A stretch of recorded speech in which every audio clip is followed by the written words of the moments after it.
All right, thank you. While many will be looking to the sky for Monday's solar eclipse, a lot will also be taking to the skies for the eclipse, traveling to cities and towns within the path of totality. Travel expert Holly McKay joins us now to talk about traveling for the celestial event. Good morning to you. How are you?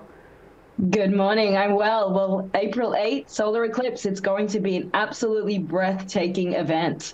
Yeah, coming up on Monday, it's going to be a huge 3-day weekend. Tell us about this travel boom that the eclipse is causing. Well, this is absolutely the biggest travel event of the year. It's shaping up to be even bigger than the Super Bowl, if you can imagine. So 32 million people already reside in that path of totality, and more than 4 million people are expected to travel to some of those areas where they will get an absolutely incredible view.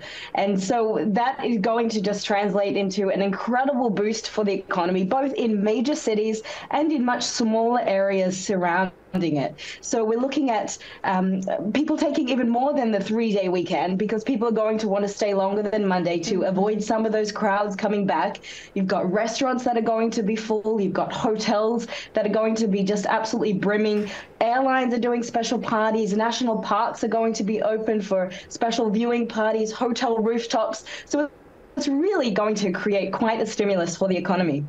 Oh, I can only imagine. I traveled to Casper, Wyoming for the last solar eclipse. It was in the path of totality, and it was huge for the city. I mean, they did a lot of infrastructure work to get ready for all the tourists. So tell us how non-tourism towns are preparing for the surge of visitors.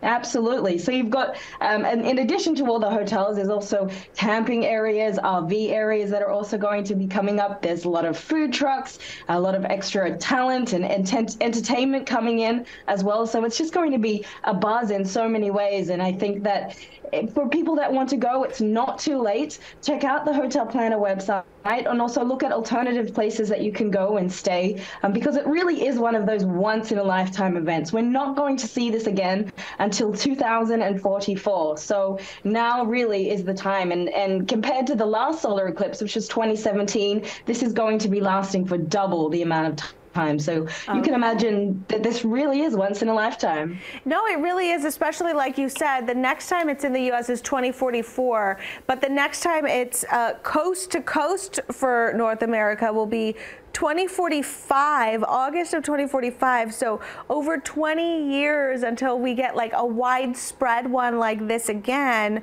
So you said it's worth the last minute travel plans. Do you have any tips for people who are looking to book something last minute to get to a city or town in the path of totality?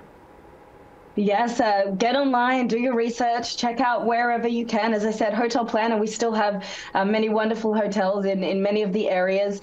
And do your research as to where there might be the best place for you to go. Maybe it is a city that's bustling, or maybe you prefer a little bit more of a quiet countryside experience. But I think there is something for everybody, because this is an incredible path that will start in Mexico and go through the heartland of America, or stretching right up through New York and Pennsylvania and Maine, and then into Canada. So there are many different travel opportunities depending on what experience that you're looking for. Oh yeah, and I definitely recommend it if you haven't seen a total solar eclipse yet. So totally worth it. Holly, thank you so much for joining us. Thank you for having me.